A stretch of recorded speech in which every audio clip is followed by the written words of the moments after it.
Hi friends, അസ്സലാമു അലൈക്കും. എല്ലാവർക്കും ഐഷ വേൾഡിൻ്റെ പുതിയൊരു വീഡിയോയിലേക്ക് സ്വാഗതം. ഇന്ന് നമ്മൾ 4 വ്യത്യസ്ത രുചികളിലുള്ള നാരങ്ങ വെള്ളമാണ് ഉണ്ടാക്കാൻ പോകുന്നത്. നല്ല ചൂടുള്ള സമയത്തും അതുപോലെ നോമ്പ് തുറക്കുന്ന സമയത്തും ഒരു ഗ്ലാസ് നാരങ്ങ വെള്ളം കുടിച്ചു കഴിഞ്ഞാൽ നല്ല എനർജി ആയിരിക്കൂലേ. അപ്പോൾ നമ്മൾ എന്നും ഒരേ രീതിയിലല്ലേ നാരങ്ങ വെള്ളം ഉണ്ടാക്കാറ്. എന്നാൽ അതിൽ നിന്നൊക്കെ വ്യത്യസ്തമായിട്ട് 4 വ്യത്യസ്ത രുചികളിലുള്ള നാരങ്ങ വെള്ളമാണ് നമ്മൾ ഇന്ന് തയ്യാറാക്കുന്നത്. ഇതിന് ഞാൻ ആർട്ടിഫിഷ്യൽ കളറോ എസൻസുകളോ ഒന്നും തന്നെ ചേർക്കുന്നില്ല. ഇങ്ങനെയൊക്കെ ഉണ്ടാക്കി കൊടുത്താൽ കുട്ടികൾക്കൊക്കെ ഒരുപാട് ഇഷ്ടപ്പെടും. അപ്പോൾ നമുക്കിതെങ്ങനെയാണ് തയ്യാറാക്കുന്നത് എന്ന് നോക്കാം. ഞാനിവിടെ ആദ്യം ഉണ്ടാക്കാൻ പോകുന്നത് കുക്കുംബർ ലെമണേഡാണ്. ഇതിന് വേണ്ടിയിട്ട് ഞാനിവിടെ ഒരു കുക്കുംബർ എടുത്തിട്ടുണ്ട്. ഞാനിവിടെ 2 ഗ്ലാസ് നാരങ്ങ വെള്ളമാണ് ഉണ്ടാക്കുന്നത്. അപ്പോൾ നമുക്കിതിൽ നിന്ന് ഒരു പകുതി മാത്രമേ ആവശ്യമുള്ളൂ. ഇനി ഇതിൻ്റെ തൊലിയൊക്കെ കളഞ്ഞതിന് ശേഷം ഇതുപോലെ കട്ട് ചെയ്തെടുക്കുക. എന്നിട്ട് ഇതൊരു മിക്സിയുടെ ജാറിലേക്ക് ഇട്ട് കൊടുക്കുക. എന്നിട്ട് ഒരു നാരങ്ങയുടെ നീരെടുത്ത് ഈ മിക്സിയുടെ ജാറിലേക്ക് ഒഴിച്ചു കൊടുക്കുക. പിന്നെ ഇതിലേക്ക് ചേർത്ത് കൊടുക്കുന്നത് ഒരു 5-6 പുതിനയിലയാണ്. പിന്നെ ഇതിലേക്ക് ഈ ഒരു വലിപ്പത്തിലുള്ള ഇഞ്ചിയുടെ കഷ്ണം ചേർത്ത് കൊടുക്കുക. പിന്നെ ഇതിലേക്ക് 3 ഏലക്ക ചേർത്ത് കൊടുക്കുന്നുണ്ട്. ഇത് ചെറുതായതുകൊണ്ടാണ് 3 ചേർത്ത് കൊടുത്തത്. വലുതാണെങ്കിൽ 2 ചേർത്ത് കൊടുത്താൽ മതി. പിന്നെ ഇതിലേക്ക് ഒരു 1/4 ടീസ്പൂൺ ഉപ്പും മധുരത്തിനാവശ്യമായ പഞ്ചസാരയും ചേർത്ത് കൊടുക്കുക. മധുരമൊക്കെ നിങ്ങളുടെ ഇഷ്ടത്തിനനുസരിച്ച് ചേർത്ത് കൊടുക്കുക കേട്ടോ. ഇനി ഇതിലേക്ക് നല്ല തണുത്ത വെള്ളം ചേർത്ത് കൊടുക്കുക.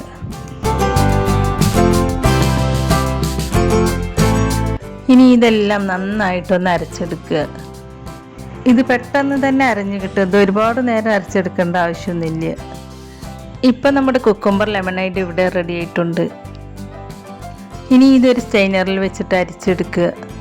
ഇതിൽ ഇഞ്ചിയുടെ നാരോ ഏലക്കയുടെ തൊലിയോ ഒക്കെ ഉണ്ടാവും. അതൊക്കെ ഒന്ന് പോകാൻ വേണ്ടിയിട്ടാണ് അരിച്ചെടുക്കുന്നത്. അരിച്ചെടുത്തതിന് ശേഷം ഈ ജ്യൂസ് ഒരു സെർവിങ് ഗ്ലാസ്സിലേക്ക് ഒഴിച്ചു കൊടുക്കുക.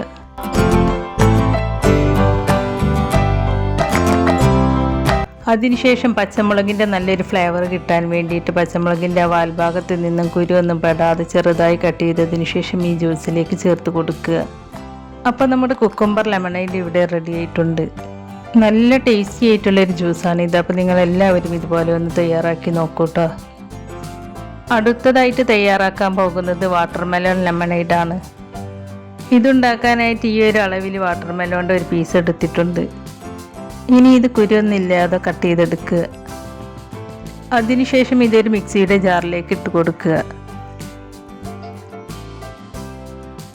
പിന്നെ ഇതിലേക്ക് ഒരു 5-6 പുതിനയില ചേർത്ത് കൊടുക്കുന്നുണ്ട്. പിന്നെ ഈ ഒരു അളവിൽ ചെറിയൊരു ഇഞ്ചിയുടെ കഷ്ണം ചേർത്ത് കൊടുക്കുക. പിന്നെ 3 ഏലക്ക ചേർത്ത് കൊടുക്കുന്നുണ്ട്. ഇത് വലുതാണെങ്കിൽ 2 ചേർത്ത് കൊടുത്താൽ മതി. പിന്നെ ഇതിലേക്ക് 1/4 ടീസ്പൂൺ ഉപ്പും ഒരു ചെറുനാരങ്ങയുടെ നീരും മധുരത്തിനാവശ്യമായ പഞ്ചസാരയും ചേർത്ത് കൊടുക്കുക.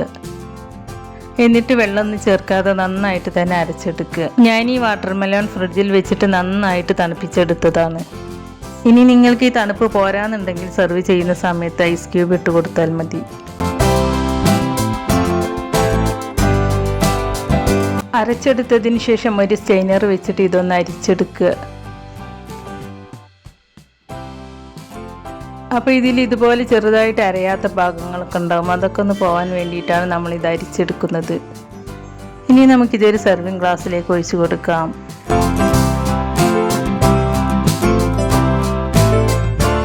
ഇനി ഞാൻ ഇതിലേക്ക് ഐസ് ക്യൂബ് ഇട്ട് കൊടുക്കുന്നുണ്ട്.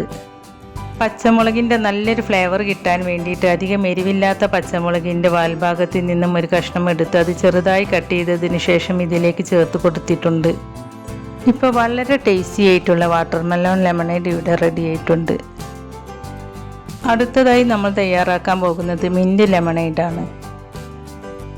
അതിനായിട്ട് ഒരു മിക്സിയുടെ ജാറിലേക്ക് ഈ ഒരു അളവിൽ പുതിനയില ചേർത്ത് കൊടുക്കുക. പിന്നെ ഇതിലേക്ക് ഒരു നാരങ്ങയുടെ നീരും ഈ ഒരു അളവിൽ ചെറിയൊരു ഇഞ്ചിയുടെ കഷ്ണവും 3 ഏലക്കയും, ഞാനെടുത്ത ഏലക്ക ചെറുതായതുകൊണ്ടാണ് 3 ചേർത്ത് കൊടുത്തത്. നിങ്ങളെടുക്കുന്നത് വലുതാണെങ്കിൽ 2 ചേർത്ത് കൊടുത്താൽ മതി. പിന്നെ പച്ചമുളകിൻ്റെ നല്ലൊരു ഫ്ലേവർ കിട്ടാൻ വേണ്ടിയിട്ട് അധികം എരിവില്ലാത്ത പച്ചമുളകിൻ്റെ ഒരു ചെറിയ കഷ്ണം ചേർത്ത് കൊടുക്കുന്നുണ്ട്. 1/4 ടീസ്പൂൺ ഉപ്പും മധുരത്തിന് ആവശ്യമായ പഞ്ചസാരയും ചേർത്ത് കൊടുക്കുക. പിന്നെ ഇതിലേക്ക് നല്ല തണുത്ത വെള്ളം ഒഴിച്ച് കൊടുക്കുക. ഞാനിവിടെ 2 ഗ്ലാസ് അളവിലാണ് ജ്യൂസ് ഉണ്ടാക്കിയെടുക്കുന്നത്. അപ്പോൾ ആ ഒരു അളവിലാണ് വെള്ളം ചേർത്ത് കൊടുത്തിട്ടുള്ളത്. ഇനി നിങ്ങൾക്ക് ഇതിലും കൂടുതൽ ജ്യൂസ് ആവശ്യമുണ്ടെങ്കിൽ നമ്മളെടുത്ത ഇൻഗ്രീഡിയൻസ് ഒക്കെ ഒന്ന് ഡബിൾ ചെയ്തെടുത്തതിന് ശേഷം നിങ്ങൾക്ക് ജ്യൂസിന് ആവശ്യമായ വെള്ളം ചേർത്ത് കൊടുക്കുക. എന്നിട്ട് നന്നായിട്ടൊന്ന് അരച്ചെടുക്കുക. അരച്ചെടുത്തതിന് ശേഷം ഒരു സ്റ്റെയിനറിൽ വെച്ചിട്ട് അരിച്ചെടുക്കുക. അതിനുശേഷം നമുക്കിത് സെർവ് ചെയ്യാം.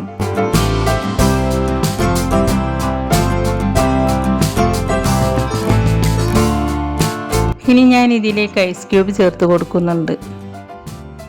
ഇപ്പോൾ വളരെ ടേസ്റ്റി ആയിട്ടുള്ള മിൻറ്റ് ലെമണേഡും റെഡിയായി കിട്ടിയിട്ടുണ്ട്. അടുത്തതായിട്ട് തയ്യാറാക്കാൻ പോകുന്നത് ഒരു സ്പെഷ്യൽ ലൈം ജ്യൂസാണ്.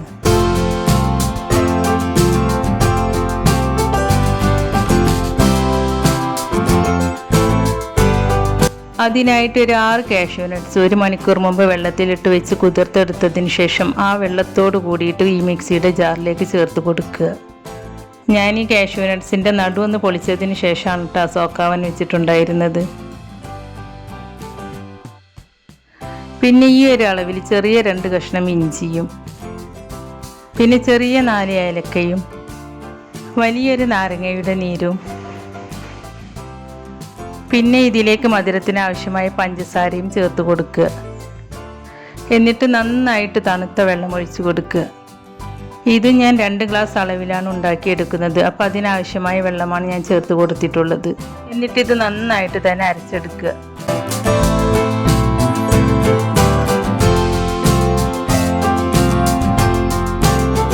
അരച്ചെടുത്തതിന് ശേഷം ഒരു സ്റ്റെയിനറിൽ വെച്ച് അരിച്ചെടുക്കുക. അതിനുശേഷം ഒരു സെർവിങ് ഗ്ലാസ്സിലേക്ക് സെർവ് ചെയ്യാം.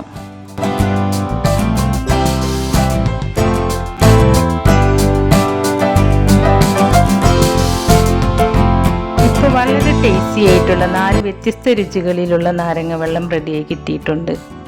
അപ്പോൾ നിങ്ങളെല്ലാവരും ഇതുപോലെ ഒന്ന് ഉണ്ടാക്കി നോക്കൂട്ടോ. തീർച്ചയായും നിങ്ങൾക്ക് ഇഷ്ടപ്പെടും. ഇതുപോലെ ഉണ്ടാക്കി നോക്കിയതിന് ശേഷം അതിൻ്റെ ഫീഡ്ബാക്ക് നമ്മുടെ കമൻറ്റ് ബോക്സിൽ എഴുതി അറിയിക്കാനും മറക്കരുത്. അപ്പോൾ നിങ്ങൾക്ക് എൻ്റെ വീഡിയോ ഇഷ്ടമായിട്ടുണ്ടെങ്കിൽ ലൈക്ക് ചെയ്യാനും നിങ്ങളുടെ ഫ്രണ്ട്സിനും ഫാമിലിയിലേക്കൊക്കെ ഒന്ന് ഷെയർ ചെയ്ത് കൊടുക്കാനും അതുപോലെ ചാനൽ സബ്സ്ക്രൈബ് ചെയ്യാതെ പുതുതായി ആരെങ്കിലും കാണുന്നവരുണ്ടെങ്കിൽ ഒന്ന് സബ്സ്ക്രൈബ് ചെയ്ത് സപ്പോർട്ട് ചെയ്യുകയും ചെയ്യണേ. സബ്സ്ക്രൈബ് ചെയ്യുമ്പോൾ കൂടെ കാണുന്ന ബെല്ലൈക്കണിൽ ക്ലിക്ക് ചെയ്ത് അതിലാളെന്ന ഓപ്ഷൻ തന്നെ എനേബിൾ ചെയ്ത് വെക്കുകയാണെങ്കിൽ ഞാൻ പുതിയ റെസിപ്പീസ് അപ്ലോഡ് ചെയ്യുമ്പോൾ അതിൻ്റെ നോട്ടിഫിക്കേഷൻ നിങ്ങൾക്ക് കിട്ടുന്നതാണ്. ഇൻഷാ അല്ലാഹ് പുതിയ റെസിപ്പീസുമായി വീണ്ടും വരാം. Thank you.